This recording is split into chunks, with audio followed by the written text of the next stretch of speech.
días.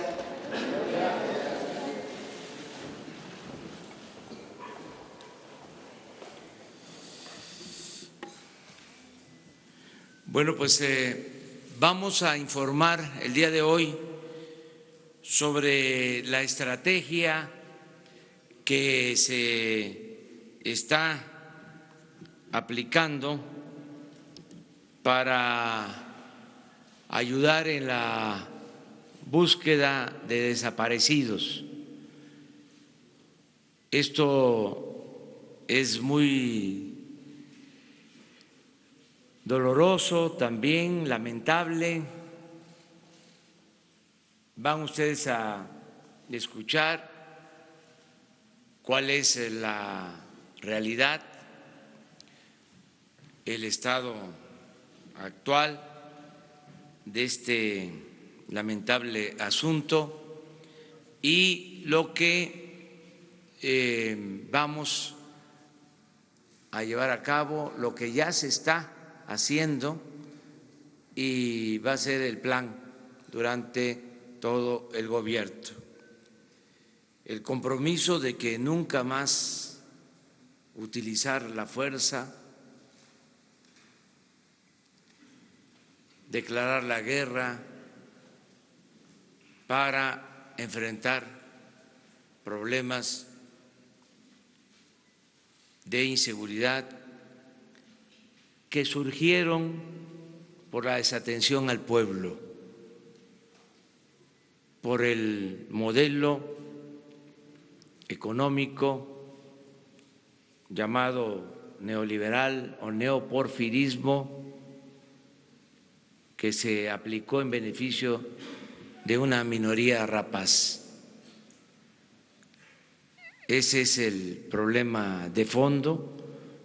Eso fue lo que desató la inseguridad y la violencia, y nunca más usar la fuerza para resolver problemas sociales.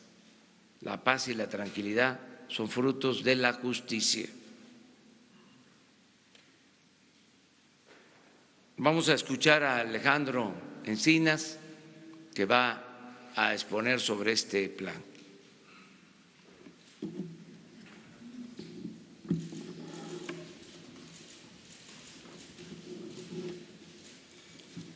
Con su autorización, señor presidente, muy buenos días tengan todas y todos ustedes. Lo que vamos a presentar el día de hoy es el resultado de una muy larga serie de consultas que desde el periodo de transición hemos venido realizando con colectivos que atienden a las víctimas, con familiares de las víctimas y atendiendo también las recomendaciones de las agencias internacionales, en particular la Oficina de la Alta Comisionada para los Derechos Humanos de la Organización de Naciones Unidas. Por supuesto, este es un plan que tendrá que irse instrumentando para enfrentar uno de los problemas más lacerantes que vive nuestra sociedad, que es el de la desaparición forzada, ya sea por agentes del Estado o por particulares, del cual hemos heredado quizá uno de los signos más ominosos del régimen anterior.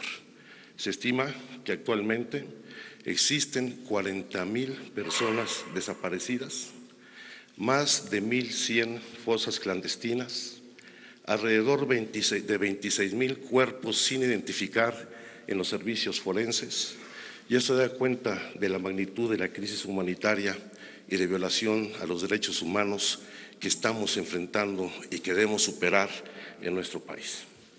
Ha habido avances, sin lugar a dudas, en la elaboración de leyes, pero lamentablemente en su implementación no solamente no se ha cumplido con los objetivos que se han planteado en ellas, sino que se ha caído en una profunda simulación. Y por eso el acuerdo al que hemos alcanzado con muchas organizaciones, a las cuales seguiremos consultando, al igual que a las familias de las víctimas, es avanzar en la implementación real de la Ley General en materia de desaparición forzada de personas, desaparición cometida por particulares y crear el Sistema Nacional de Búsqueda. El objetivo fundamental, bueno, son 11 puntos que iré desglosando en las sucesivas intervenciones. El objetivo fundamental de este plan de implementación de la ley es diseñar con la participación de las familias de las víctimas, y lo quiero subrayar, con la participación de las familias de las víctimas, las bases generales, las políticas públicas y procedimientos en los órdenes de gobierno para la búsqueda, localización e identificación de personas desaparecidas y no localizadas, así como prevenir, como uno de los retos fundamentales, prevenir, investigar y sancionar a los responsables de estos delitos. La verdadera reparación del daño en estos casos es la aplicación de la justicia y el castigo a los responsables. Como ustedes saben, el Sistema Nacional de Búsqueda está integrado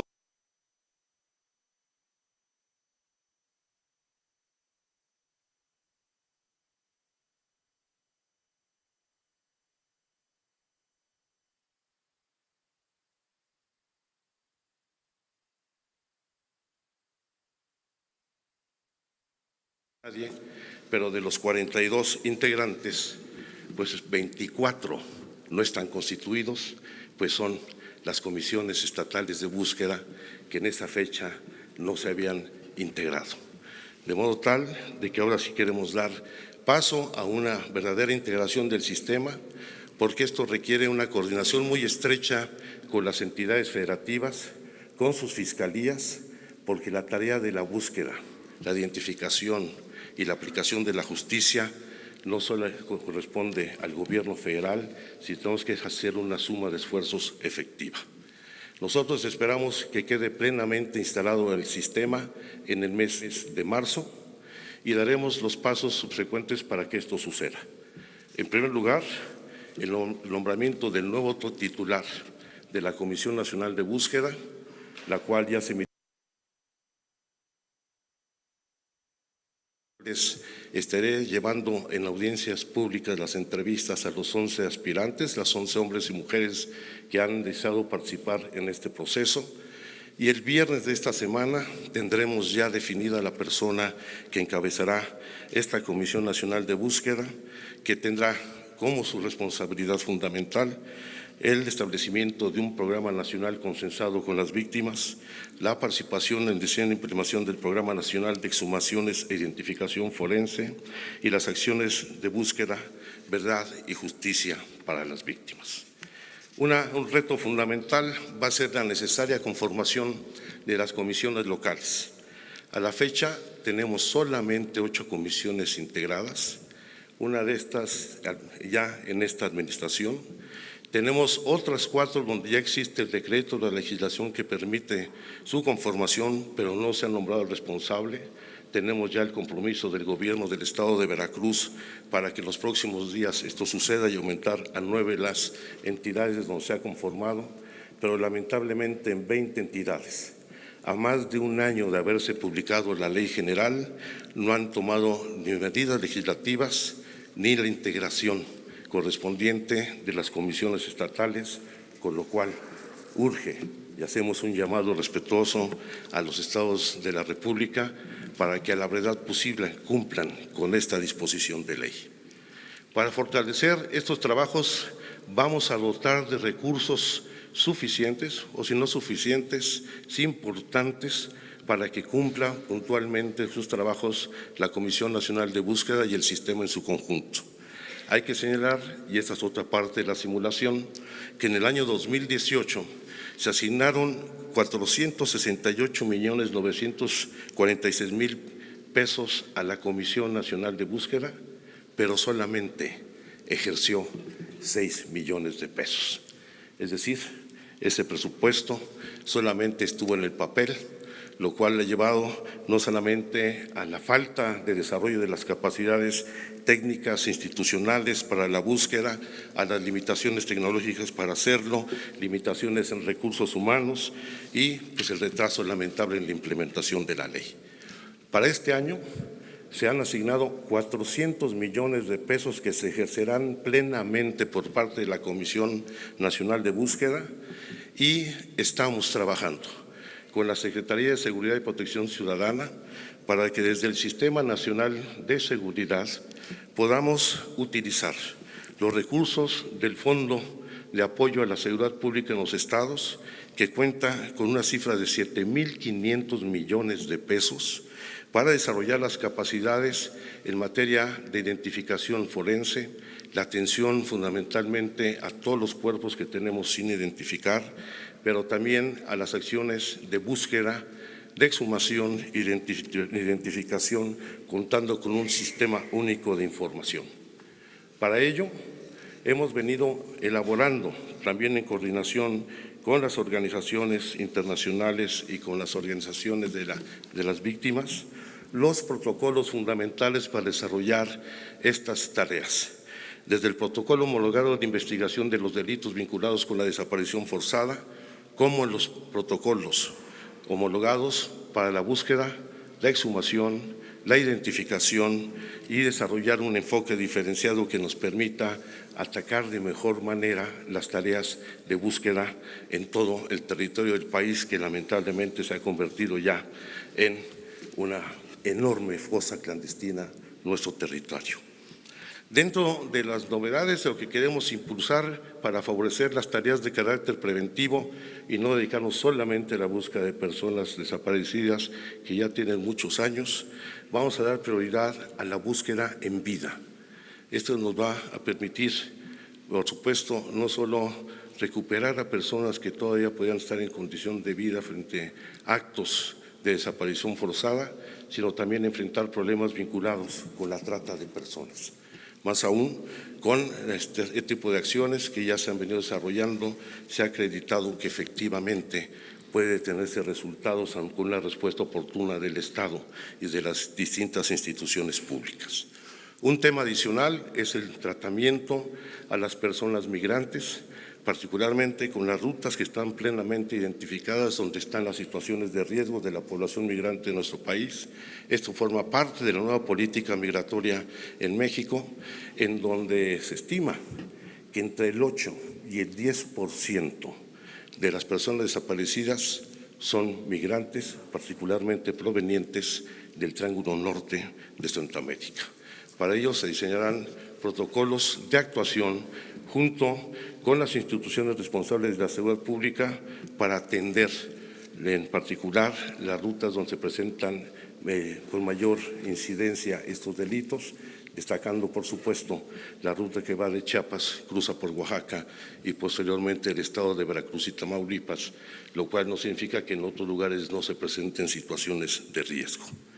Habrá que reformular de manera importante los trabajos de la Comisión Ejecutiva de Atención a Víctimas para hacer efectiva la capacidad de respuesta de esta comisión en la atención de las víctimas, no solamente revisando el mecanismo de protección a defensores de derechos humanos y de periodistas, sino también las tareas de acompañamiento permanente en las búsquedas de campo, agilizando los procesos de registro de acceso a los fondos emergentes y junto con ello fortalecer la consolidación de las comisiones ejecutivas en los estados, en donde nos faltan 12 entidades en donde puedan establecerse.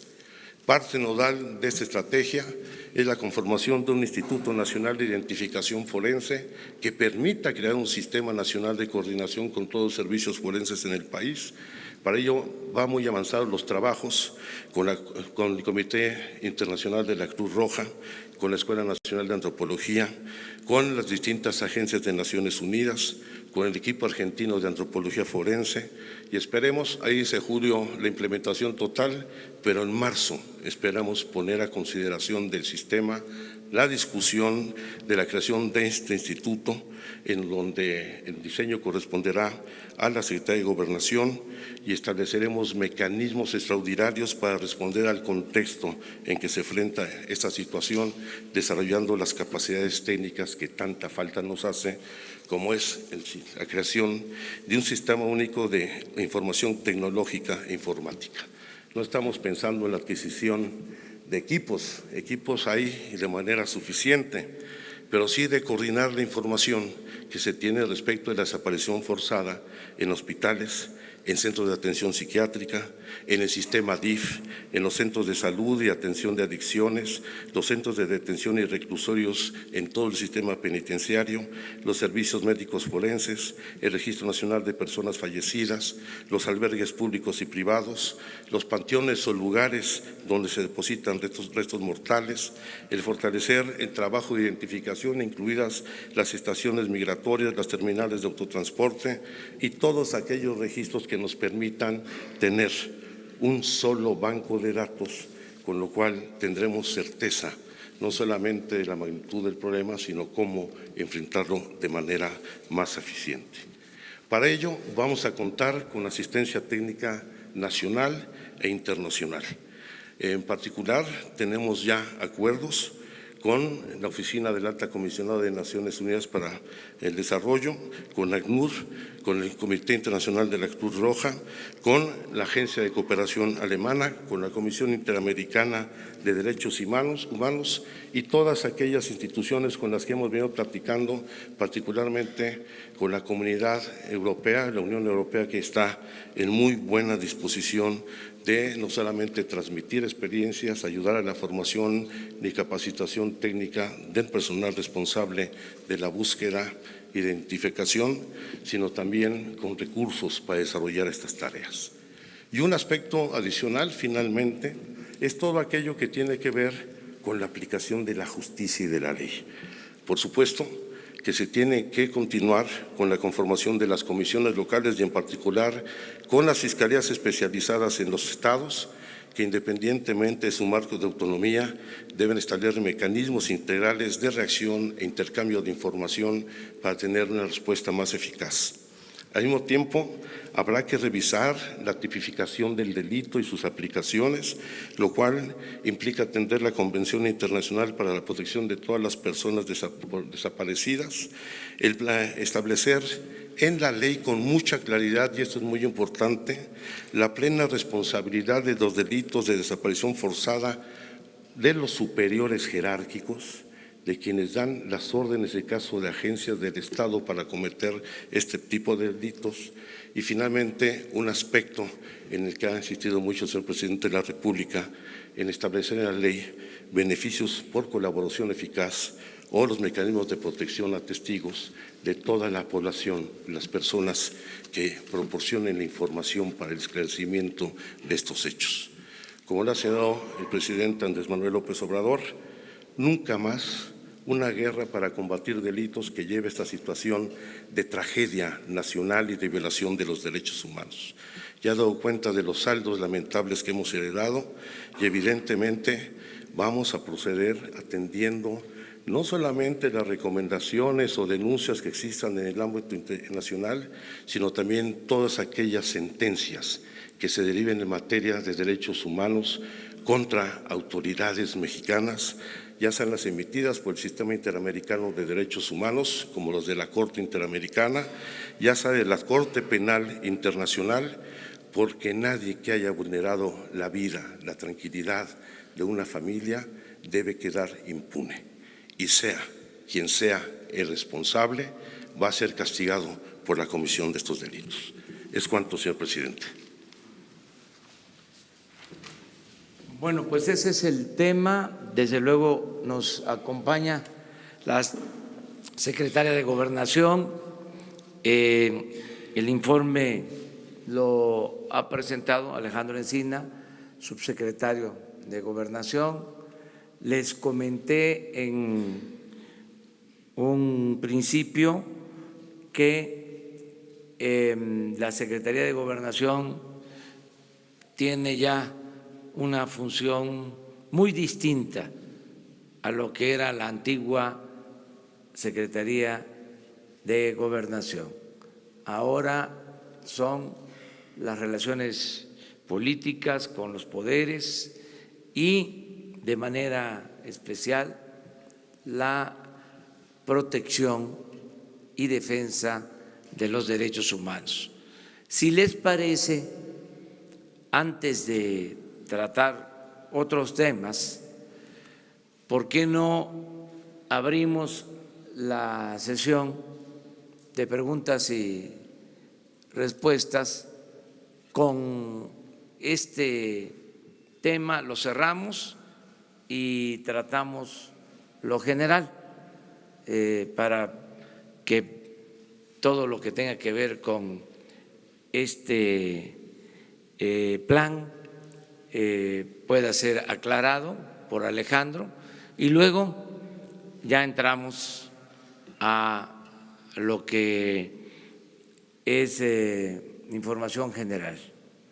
Entonces, a comparecer. Adelante. Señor subsecretario, Nadia Sanders de México.com, preguntarle, este subejercicio que reporta de la Comisión Nacional de Búsqueda, el ejercicio anterior, pues se debe en parte al poco margen de tiempo, me imagino, que ejercieron. Mi pregunta es, ¿estos 400 millones de pesos que están asignados este año serán suficientes para la creación del INAID?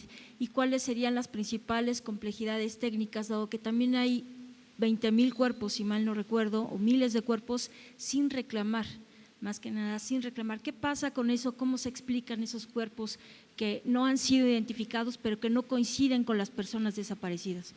Bueno, yo creo en primer lugar que no se trató de un subejercicio, sino que nunca se liberaron los recursos para el desarrollo de la comisión. En segundo lugar, evidentemente 400 millones de pesos son insuficientes para el desarrollo del Sistema Nacional Forense y del Instituto.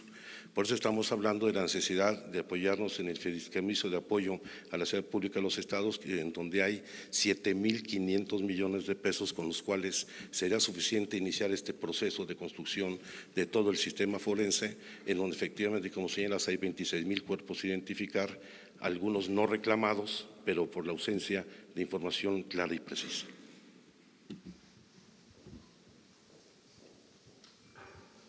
Hola, Alberto Rodríguez, SDP Noticias. Acaba de decir que es caiga quien caiga. ¿Esto va a implicar también secretario del Estado, gobernadores, mandatarios de administraciones pasadas y líderes de bandas de narcotráfico? Sí.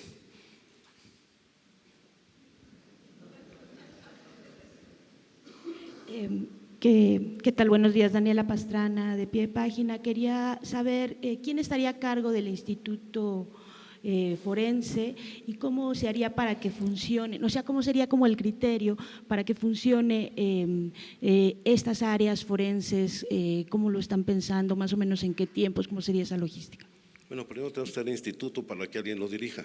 Y por supuesto tenemos que hacer un diseño que nos permita no solamente contar con los instrumentos institucionales para que este se pueda desarrollar, no en el ámbito del gobierno federal, sino en todo el sistema nacional forense en los estados de la República. Y por supuesto que será personal plenamente calificado. Afortunadamente en nuestro país se están desarrollando ya las licenciaturas y otras especialidades en medicina forense, medicina legal, que seguramente con el apoyo, con la experiencia del Comité Internacional de la Cruz Roja y otras organizaciones, vamos a poder contar con personal especializado muy competente. Subsecretario, pero más o menos en cuánto tiempo, porque ahorita no hay suficientes peritos, ¿sí? O sea, yo creo que ya, la primera generación de medicina legal de la UNAM salió con 15 egresados con los cuales hemos tenido ya contactos directamente, pero también en la Fiscalía General de la República, en la Policía Científica, la gente que ha venido haciendo el acompañamiento ya en las tareas de búsqueda y exhumación, hay gente muy calificada para ello.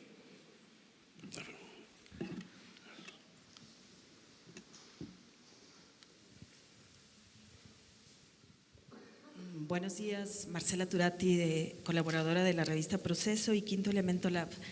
Vi en una de sus láminas que decía que van a reconocer la competencia del Comité Especializado de la ONU para Desapariciones. ¿Es cierto? O sea, las familias van a poder meter sus casos individuales.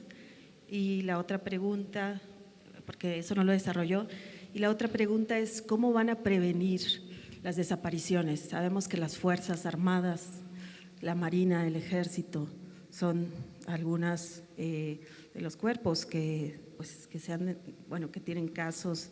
Tenemos el caso de la familia Alvarado, que le ha tocado, los de Nuevo Laredo, los marinos, que son los que le han tocado ya a ustedes este sexenio. ¿Qué se va a hacer si estos cuerpos tienen en el ADN muchas veces la desaparición? Usted sabe, desde la Guerra Sucia, si en ese momento y nunca se ha juzgado, no se ha acabado con la impunidad, ¿qué va a pasar? ¿Cómo se va a prevenir para que esto no se vuelva a repetir? Pues en primer lugar, en el caso de la segunda pregunta, cumpliendo con las instrucciones que nos ha dado el presidente de la República a todos los miembros del gabinete y particularmente a las Fuerzas Armadas, a los cuerpos de seguridad, para que estos se apeguen plenamente al respeto de los derechos humanos. Y estamos convencidos de que va a haber un cambio profundo en este comportamiento de los distintos agentes del Estado y tendrán que apegarse plenamente a cumplir los derechos humanos y evitar cualquier acto de violencia que signifique desaparición forzada, ejecución extrajudicial o tortura. Va a ser una disciplina muy estricta que seguiremos en todo el gobierno federal. Y en el caso… ¿Se va a investigar los delitos del bueno, pasado? estamos ya trabajando algunas resoluciones de la Guerra Sucia que siguen pendientes. Tenemos solicitudes de esclarecimiento de hechos desde 1968. En fin, se seguirá trabajando, pero se dará prioridad a las labores preventivas para que esto no siga sucediendo. Y respecto a las competencias de la Comisión para el Seguimiento de la Desaparición Forzada de Naciones Unidas, hay que recordar que yo el 10 de diciembre me reuní con los representantes de la Comisión y por supuesto vamos a atender y asumir las resoluciones del Comité de Desapariciones. Lo vamos a reconocer. ¿Van a poder llevar casos individuales ya ante la…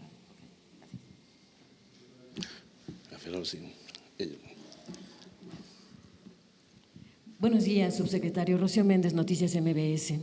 ¿Qué diagnóstico recibió la Secretaría de Gobernación, en sí el Gobierno de México? Porque tenemos entendido que hay un montón de causas que explican la desaparición de personas, la ausencia de personas en México. Ya ha sido más explícito, como lo hizo con nuestra compañera de proceso en el caso concreto de desaparición forzada, pero se entiende que en el perfilado de las personas que hoy no están con sus hogares o con sus familias, hay muchas menores de edad que aparentemente sí hay un comercio detrás, un interés específico más allá del interés político de desaparecer personas. Si usted pudiera aclararnos quiénes son las principales víctimas de la desaparición a partir de los datos que ha obtenido, y también en ese tenor, la desaparición forzada, ¿cómo se piensa vigilar, impedir?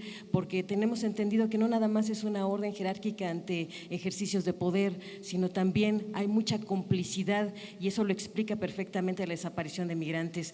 ¿Cómo impedir que la complicidad no nada más se dé desde arriba, sino abajo con la intervención de la compra de complicidades? Gracias, subsecretario. Haciéndome cargo de las limitaciones que tienen los datos estadísticos y las cifras que hemos recibido, evidentemente la mayor parte de las personas desaparecidas son jóvenes entre los 17 y los 29 años de edad, particularmente jóvenes de escasos recursos. Por supuesto que hay un número significativo de mujeres que están vinculadas lamentablemente al delito de trata de personas y tenemos desaparición infantil de manera creciente. La violencia contra los niños ha crecido de manera significativa en los últimos años y habrá un programa especial que estamos trabajando con el Sistema Nacional de Protección de Niñas, Niñas y Adolescentes, que estamos trabajando también con la Comisión de Atención a Niños Migrantes, acompañados o no, y por supuesto que tendrá, como lo está llevándose a cabo ya de manera muy firme, la depuración del Instituto Nacional de Migración para evitar esta complicidad con la delincuencia organizada, donde efectivamente esos vínculos alentaron la desaparición de migrantes y el tráfico de personas.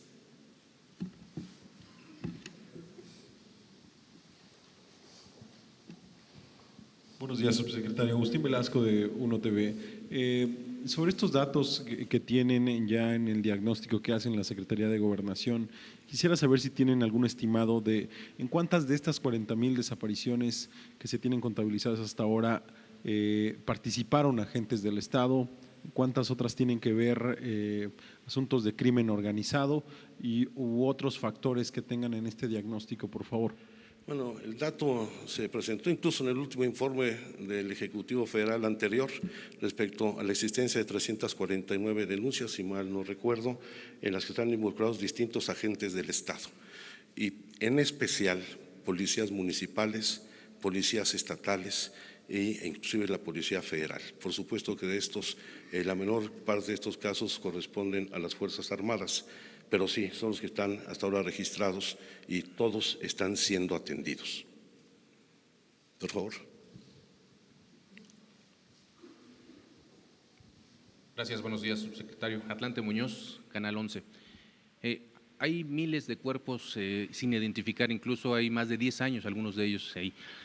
¿Cómo establecer una estrategia para poder identificar rápidamente esos cuerpos? Y si dentro de esta línea de 40,000 desaparecidos también podría vincularse esta relación, ¿no? Y cómo en un momento dado agilizar todo ese trámite. ¿Cuáles serían los estados también en donde se presentan más el número de cuerpos sin identificar? Gracias. Bien, por supuesto que el proceso de identificación requiere contar con elementos en las bases de datos referentes que nos permitan identificar el cuerpo en que se encuentre. Lamentablemente no existen las capacidades institucionales para contar con información fidedigna. Pongo un ejemplo. El último ejercicio que hizo el gobierno anterior fue intentar identificar a muchas de las personas que se encuentran en los servicios forenses cruzando la base de datos del Instituto Nacional Electoral, lo cual no es una tarea sencilla, simple y sencillamente porque la huella dactilar que toma el Instituto Nacional Electoral no coincide necesariamente con una huella en frío, que es el término técnico que utilizan los médicos forenses. Al mismo tiempo de que hay distintas modalidades de tomar la huella, ya sea en firma o rodada, etcétera, lo cual genera una enorme complejidad. De esos 4,500 cruces donde supuestamente se habían identificado a las personas, solamente pudieron corroborarse alrededor de 350. Y de esos 350, los propios familiares han cuestionado la identificación. No es un asunto sencillo. Los sistemas más desarrollados pueden ayudar contando con toda la información entre 15 días y un mes para desarrollar una identificación eficiente, aunque el promedio internacional puede llevarse entre 1 y 3 meses, lo cual pues va a implicar una carga de trabajo enorme y por eso hay que ir a enfrentar el problema de raíz para que se pueda revertir esto. No de inmediato, hay que ser objetivos y no generar una falsa expectativa, sino en la medida que se desarrollan las capacidades institucionales, evaluaremos nuestra capacidad de respuesta. Bueno, es que son muy disímbolos. En la mayor parte hay un estándar y se concentran fundamentalmente en las grandes ciudades. El caso de Tijuana, de Guadalajara, en los casos de las ciudades veracruzanas, en las grandes ciudades es donde se concentra fundamentalmente este problema. Sí. Ella.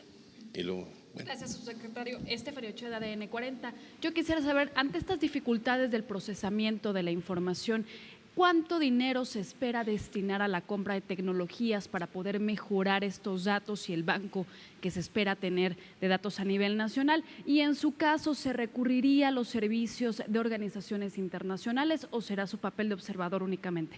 Gracias. No, por supuesto que hemos solicitado y contaremos con el apoyo de organismos internacionales en esta tarea.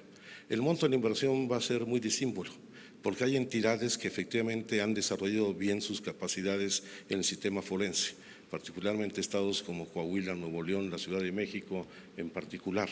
Hay otros que van a tener que hacer sus propias inversiones, toda vez que son recursos que se canalizarán en los estados de la República. En lo que corresponde al gobierno federal, por supuesto que nosotros fortaleceremos la construcción de este Instituto Nacional Forense y la Fiscalía General de la República deberá de fortalecer la policía científica y todo lo que son los bancos de ADN e identificación de cuerpos. Allá atrás. Buenos días, subsecretario. César Huerta, de la revista Polemón.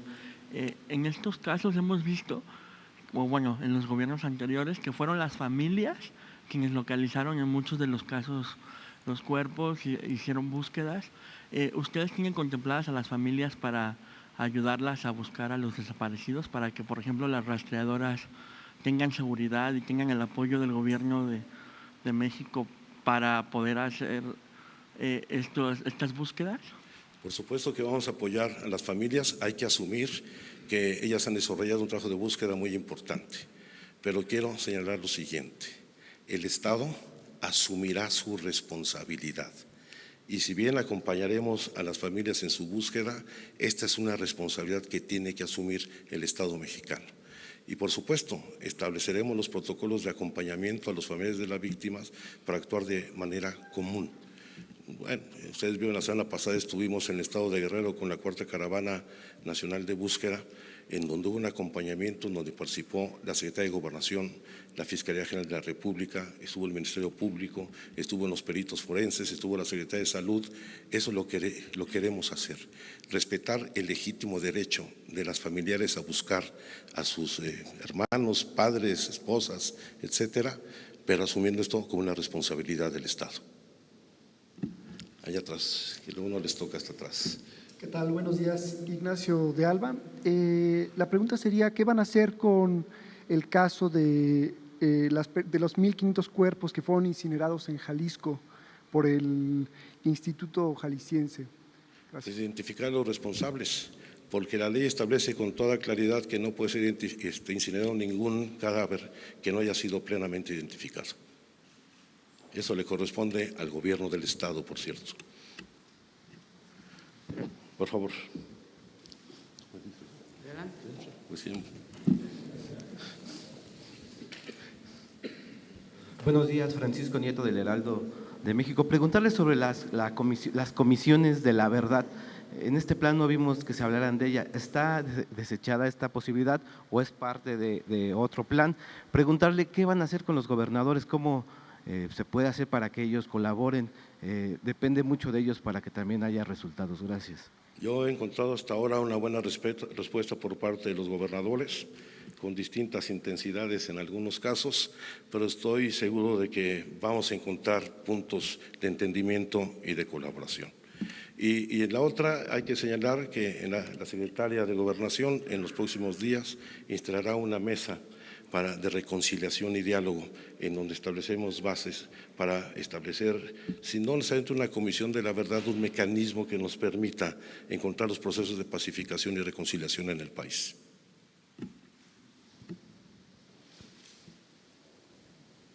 Buenos días, señor subsecretario.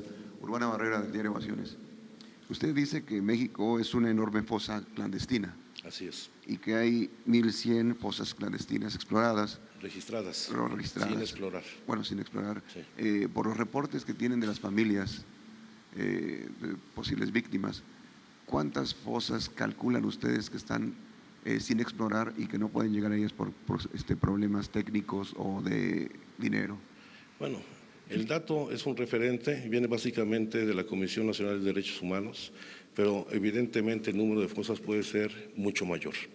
Hay que poner el ejemplo de la semana pasada en Guerrero, donde no teniendo registradas fosas clandestinas ahí, se encontraron 3, con un cadáver cada una. Y esto pues lamentablemente se va a replicar en otras entidades de la República. No quisiera especular, simple y sencillamente señalar el fenómeno y el problema que estamos enfrentando. Mi compañera. Buenos días, soy Frida Guerrera.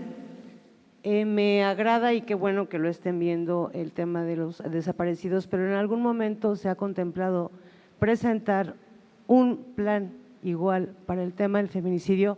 Finalmente las desapariciones de mujeres, de niñas, son la antesala del feminicidio.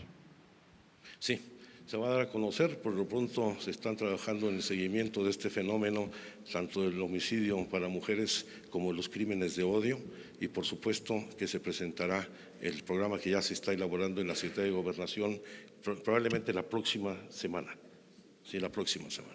Para esto va a haber reunión, bueno, sabemos que se han reunido con ciertos grupos, con ciertos colectivos, pero el resto de las familias que no están siendo acompañadas por colectivos o por activistas, también van a ser recibidas. ¿De qué forma las van a recibir?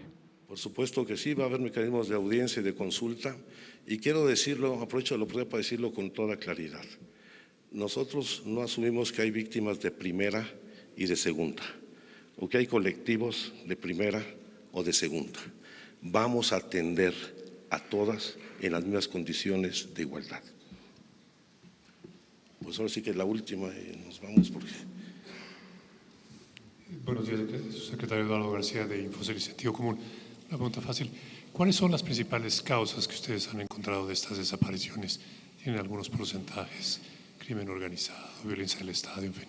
La absoluta mayoría de las desapariciones son cometidas por particulares vinculados a la delincuencia organizada y se registran justamente en las zonas de mayor marginación y pobreza y las zonas de trasiego en las rutas de la droga y otro tipo de delitos como la trata de personas, la extorsión y otros fenómenos delictivos en el país. Bueno, pues muchísimas gracias. Cualquier… ¿sí?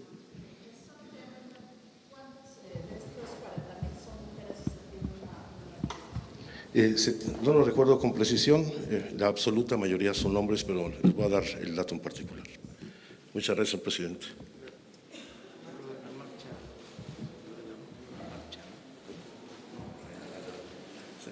Me comenta que, insisto, reitere lo de la cuarta caravana nacional de búsqueda.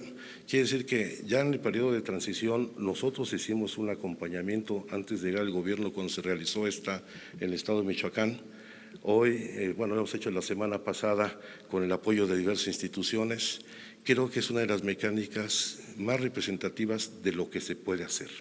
Un involucramiento de la autoridad acompañando a los familiares de las víctimas y ya estaremos próximamente. Estaré en el estado de San Luis Potosí en otra labor de búsqueda con familiares y iremos ahí comentando cómo se van desarrollando este tipo de actividades.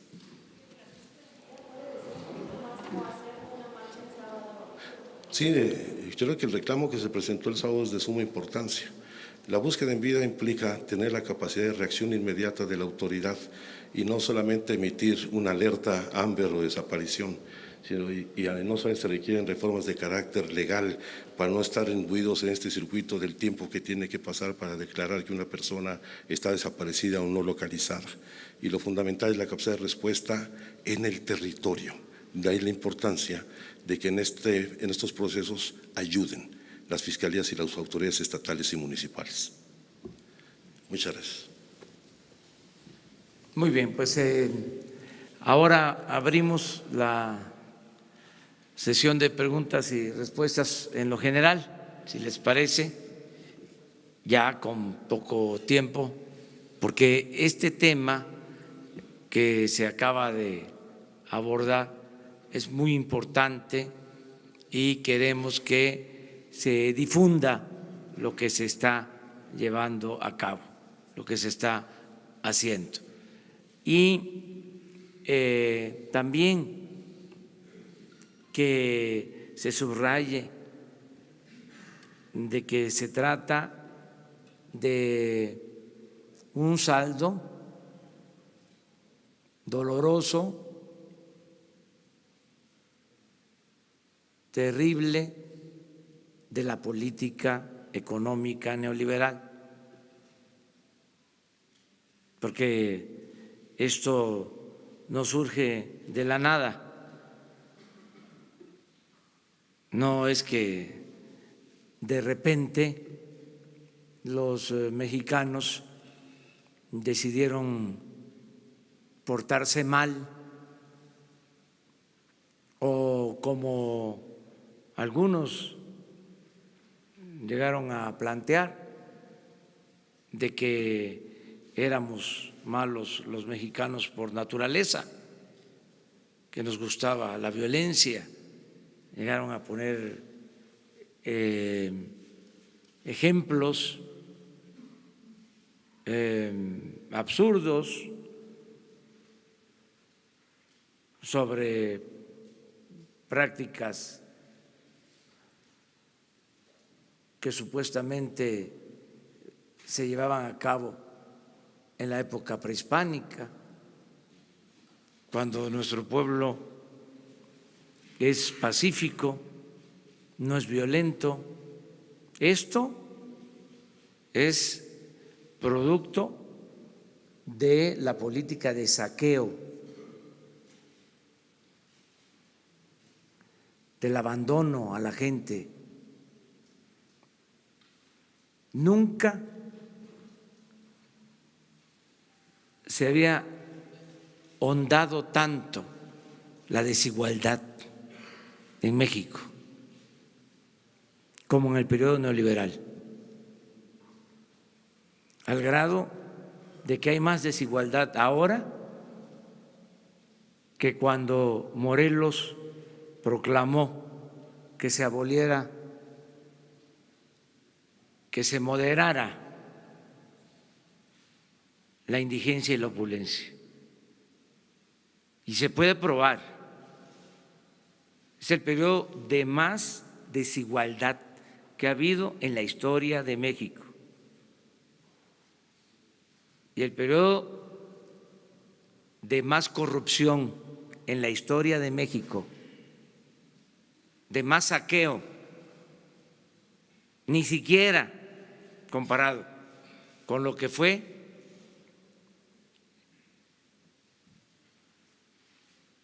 el saqueo colonial de 3 siglos de dominación española. Lo que se llevó a cabo en los últimos 36 años. Por eso, estos resultados. A veces se quieren omitir las causas, pero hay que puntualizar, hay que subrayar. Esta es la consecuencia de una política fracasada, inhumana, corrupta, que ya no puede volver a imponerse en nuestro país.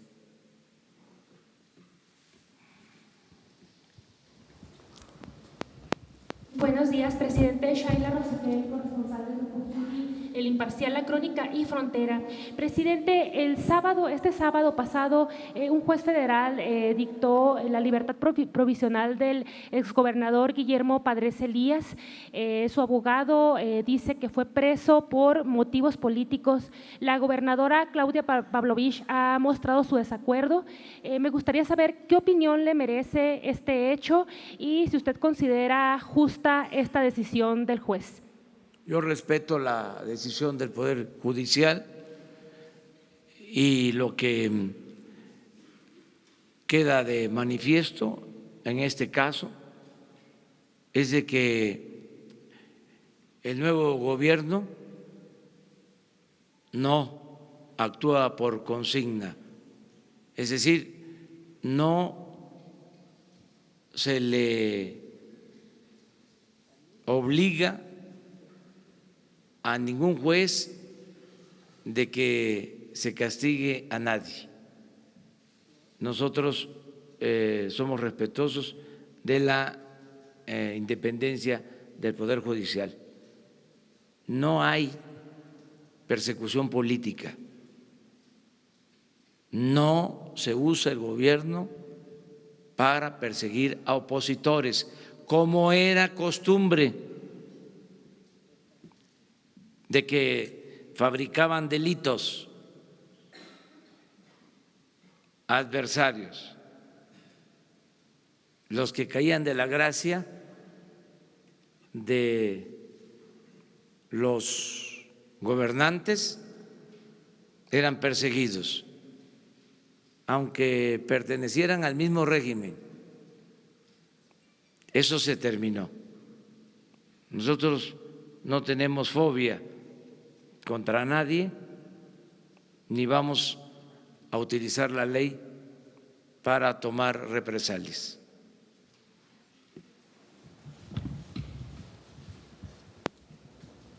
Gracias, señor presidente. Esteban Durán, de Vanguardia Veracruz. Mencionó que ya hay detenidos y que nos iban a dar los nombres sobre quienes están participando en el robo de Pemex. Hasta el momento no ha habido alguna respuesta. Otra pregunta es de que hubo recortes para actividades científicas y tecnológicas y que eso está muy lamentable y que personal altamente calificado será despedido, que no será recontratado. ¿Qué opinión tiene al respecto? Bueno, sí hay detenidos y hay investigaciones, pero eso corresponde a la Fiscalía General. Nosotros no nos metemos en eso, se presentan las denuncias, es nuestra responsabilidad y es la Fiscalía la que se hace cargo de llevar estos juicios. Acerca del despido de profesionales, no existe ese propósito. Estamos ya terminando de limpiar el gobierno de quienes no eran necesarios porque su labor no ayudaba a la gente, o sea, que no tenían una función social, sobre todo los altos funcionarios públicos. Había muchos funcionarios públicos contratados, eso sí, ya no son empleados, trabajadores del gobierno, se redujeron las áreas del gobierno, hay austeridad republicana, pero eso es lo que hay, básicamente.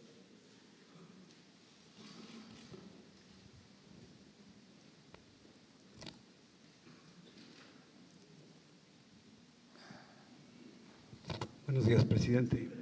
Carlos Pozos, Líderes Mexicanos y Petróleo y Energía.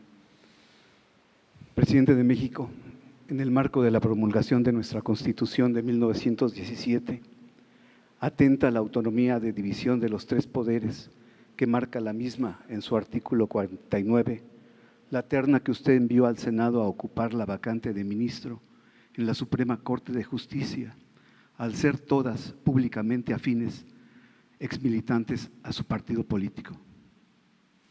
Pues es una facultad del Ejecutivo enviar la terna y cumplo con la ley.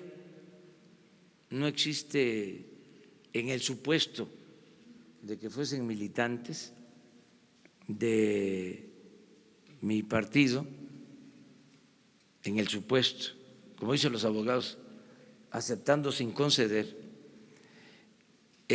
no hay un impedimento para que el miembro de un partido político pueda ser postulado para ocupar un cargo. No existe.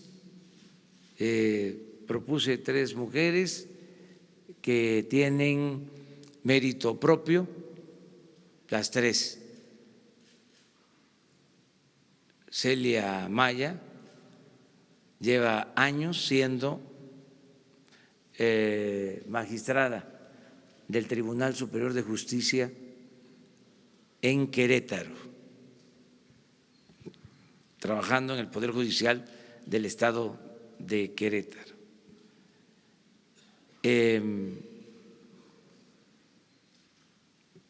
La abogada Yasmín es también miembro del Tribunal Administrativo de la Ciudad de México. Y Loreta, maestra durante mucho tiempo en la Universidad Iberoamericana, responsable de la carrera de Derechos Humanos, las 3 con muy buen nivel, y el Senado, los senadores, por 2/3 partes tienen que elegir a una de las 3, si así lo consideran. Si no se logra la elección, hay un procedimiento, me piden que envíe otra terna, creo que en 3 ocasiones, y ya después, si no decide el Senado, ya el titular del Ejecutivo ya hace la propuesta única. Entonces, estamos cumpliendo con los procedimientos legales. Presidente de México, solicitar con… Nada más aquí aclaro también algo que es importante.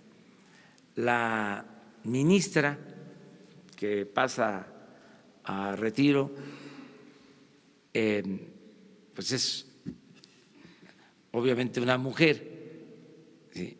Entonces quisimos que quien sustituye a la ministra sea otra mujer, por eso 3 mujeres en la terna. Gracias.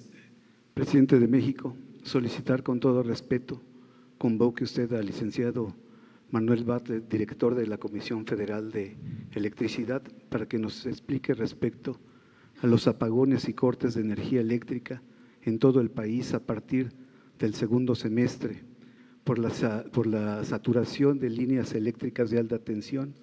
Esta información la tendremos nosotros en nuestro portal de Petróleo y Energía. De lo que sucedió antes o que piensan ustedes va a pasar. Va a pasar, tenemos información. De que… No, voy a pedirle al licenciado Bartlett que les informe sobre el plan de energía eléctrica. Es muy interesante que les explique cuál es el nuevo plan, la nueva política de manejo de la Comisión Federal de Electricidad. Pero yo les puedo adelantar que no existe ningún problema. Hay energía eléctrica de más. Y es interesante, hasta me causa risa, y con todo respeto, no es a usted, sino que estos corruptos, tecnócratas neoliberales, cuando iban a privatizar la industria eléctrica, empezaron a manejar de que nos íbamos a quedar sin luz, de que no íbamos a poder tener capacidad para satisfacer la demanda de energía eléctrica. Luego entonces había que abrir el mercado. Utilizaron una ley secundaria para empezar a entregar contratos a empresas privadas. Desde 1989 reformaron una ley secundaria para privatizar la industria eléctrica. Así comenzó la privatización. En ese entonces éramos autosuficientes. La Comisión Federal de Electricidad producía toda la energía eléctrica que consumíamos y había planes para el desarrollo de la industria eléctrica nacional que un gran presidente, Adolfo López Mateos, había nacionalizado. Bueno, ¿qué sucedió? Empezaron a hablar de que nos íbamos a quedar sin luz y que había que abrir el mercado. Ahora compramos la mitad de la energía eléctrica que consumimos a empresas privadas y se les compra la energía eléctrica a precios muy caros porque se les da, aunque parezca increíble, subsidio a las empresas particulares. Así se hicieron los contratos. Esto del subsidio a las empresas no sucede en ningún país del mundo. Entonces, ahora hay una nueva política porque queremos fortalecer la Comisión Federal de Electricidad, que como Pemex se dejó en el abandono para hacer estas empresas a un lado y dejar todo el mercado al sector privado, con costos elevadísimos. No olvidemos que es más cara la gasolina en México que en Estados Unidos. No olvidemos que es más cara la energía eléctrica en México que en Estados Unidos.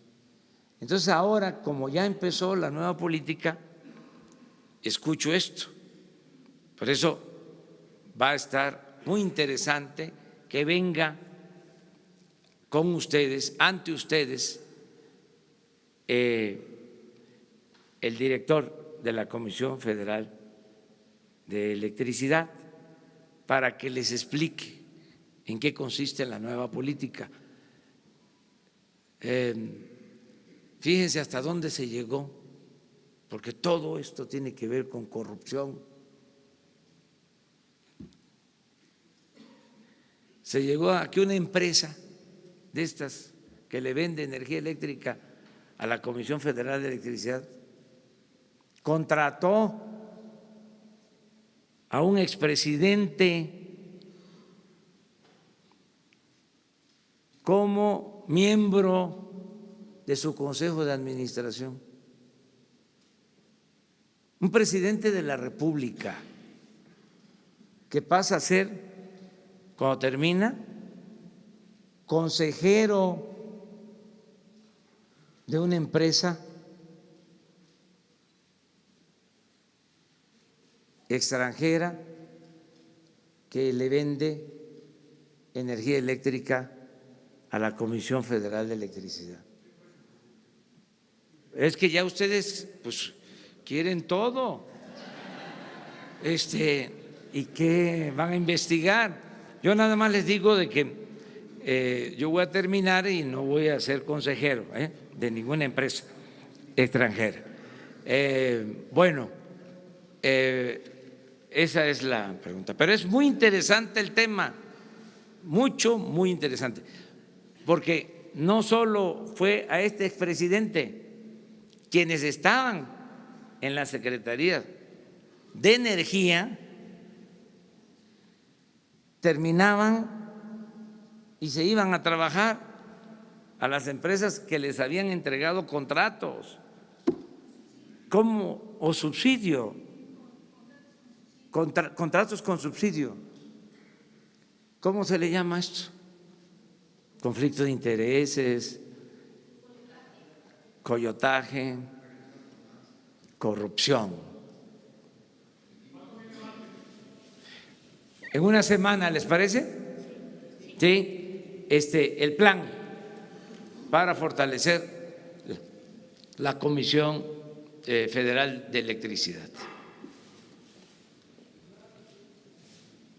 Buenos días, Sharon Smock de la Agencia Informativa de Educación de México, Televisión Educativa. Sobre los programas sociales, si nos puede comentar cómo va el censo, cuáles son los pendientes y dónde podemos consultar el listado de los 91 municipios que hasta el momento se han beneficiado, por favor. Sí, llevamos un censo realizado para beneficiarios de los programas sociales que alcanza a 24 millones de personas. Ya terminamos el censo en Chiapas, en Oaxaca, en Guerrero. Son los estados en donde ya se concluyó el censo y ya comenzó la dispersión de todos los apoyos.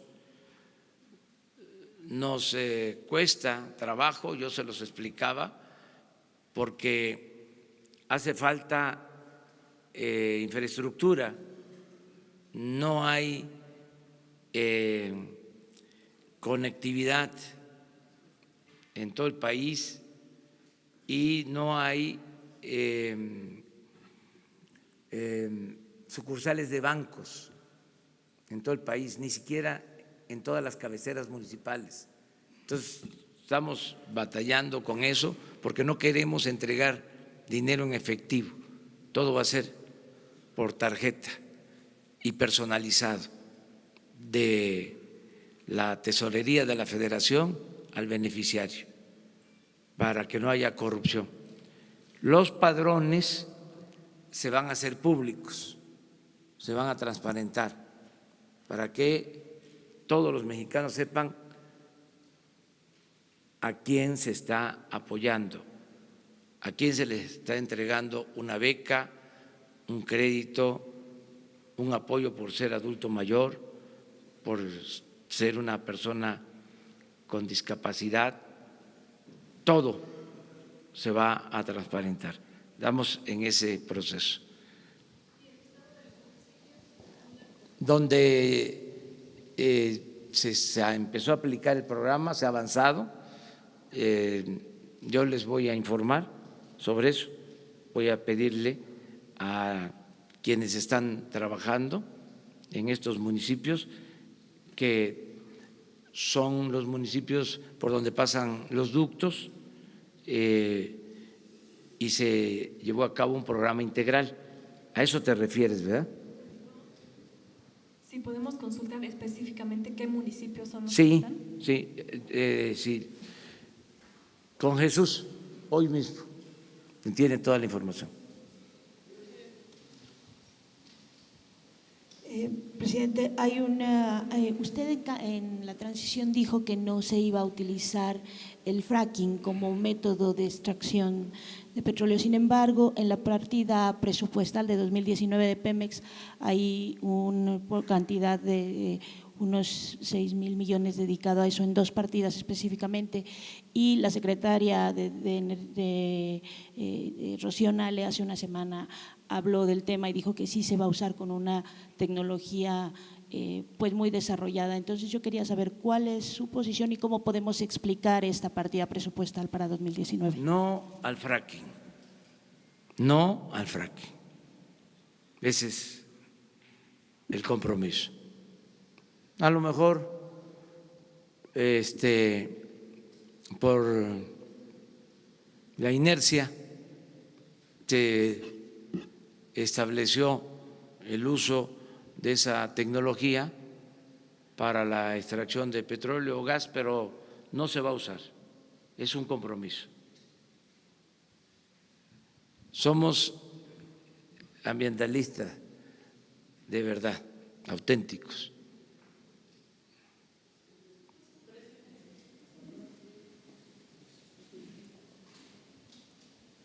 Buenos días, presidente. Mariana León, del periódico El Financiero. Preguntarle sobre este mecanismo que anuncian hoy por parte de la Secretaría de Gobernación.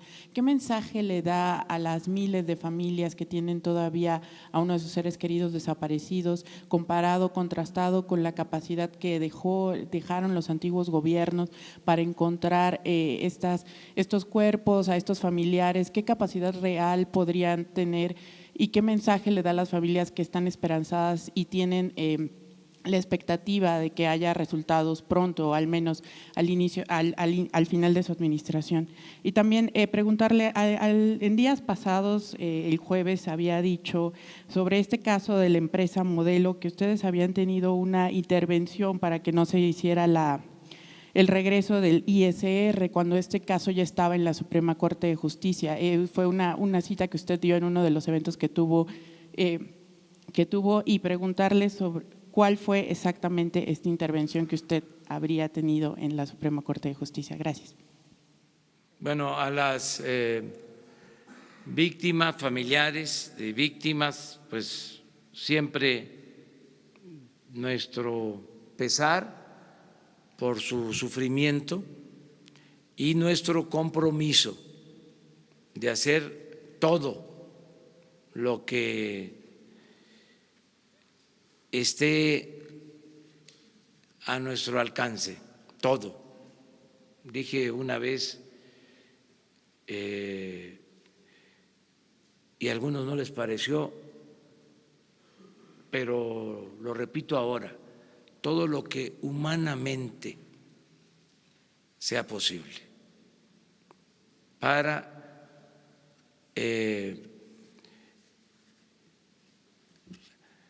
saber de los desaparecidos y ayudar a los familiares.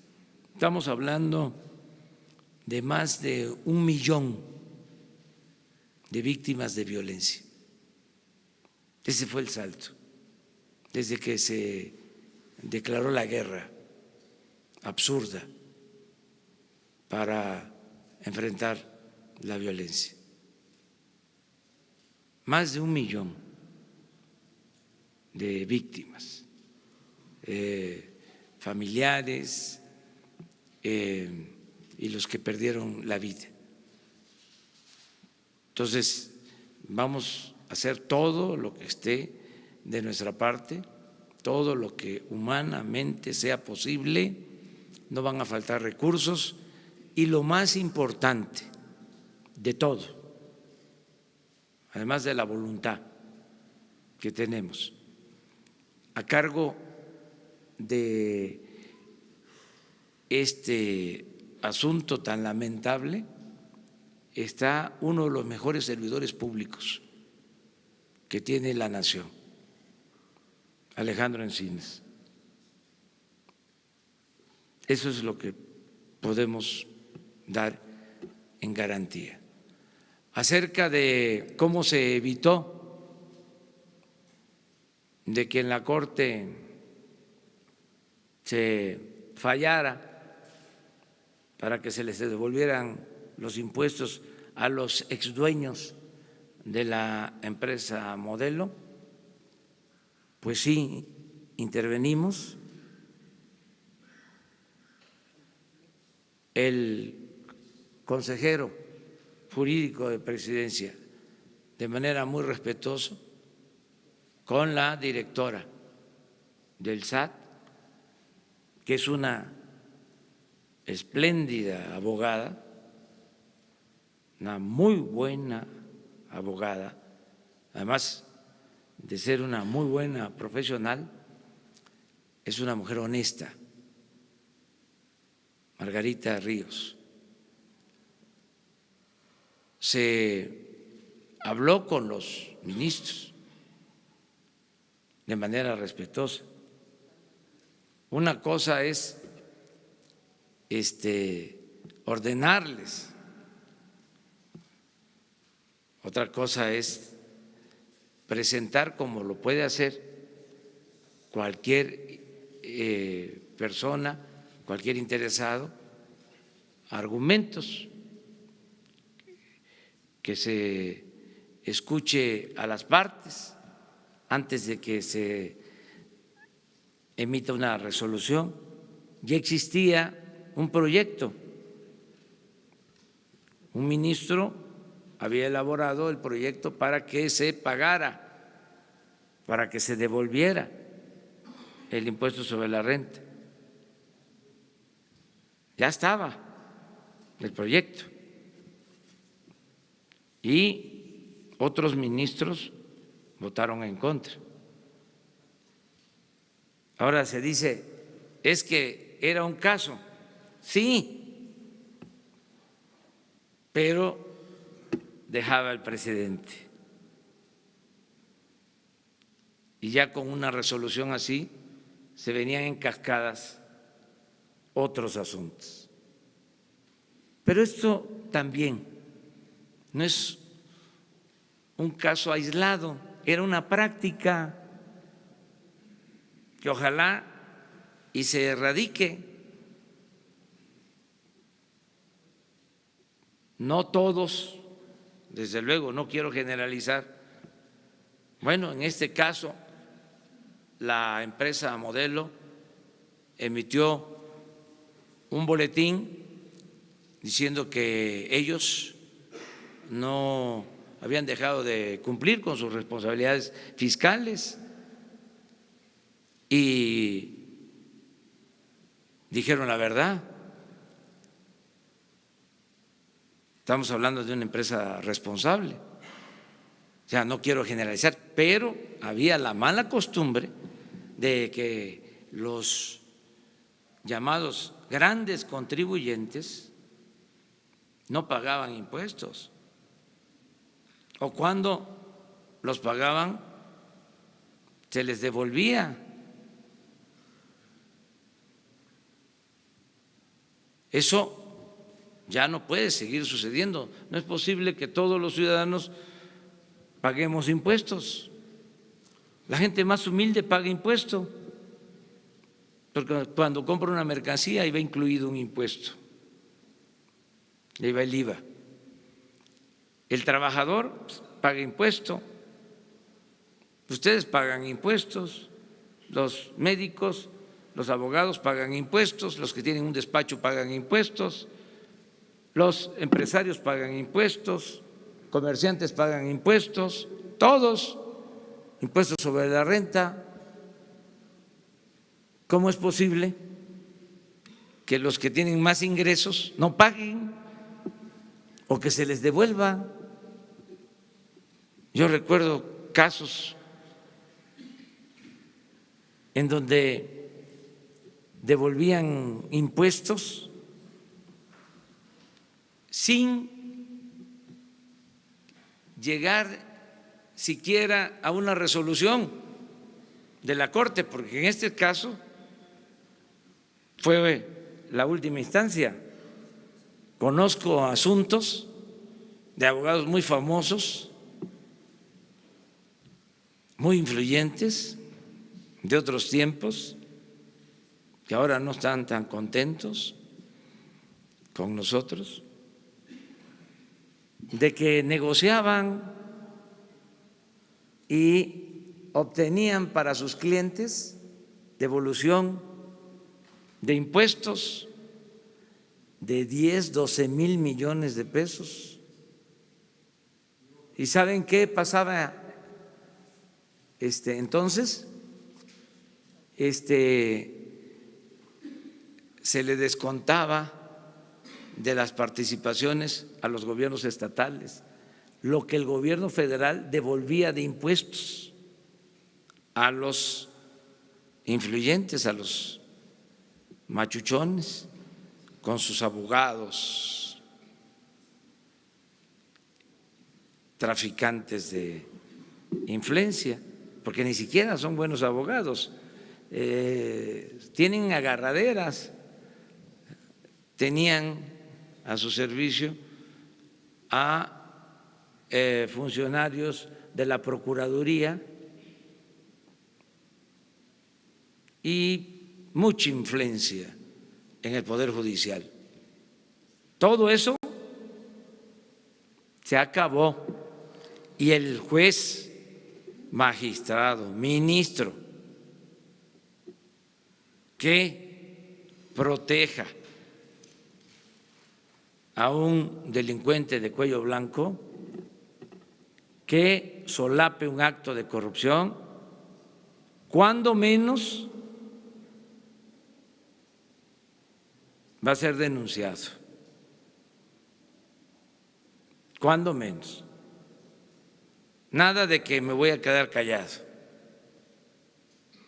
Una cosa es el respeto a otro poder y otra cosa es que, sabiendo de que hubo una tranza, me quede yo callado, porque no voy a ser cómplice. El pueblo se cansa de tanta pinche tranza, para que quede claro. Bueno, muchas gracias. Adiós, adiós.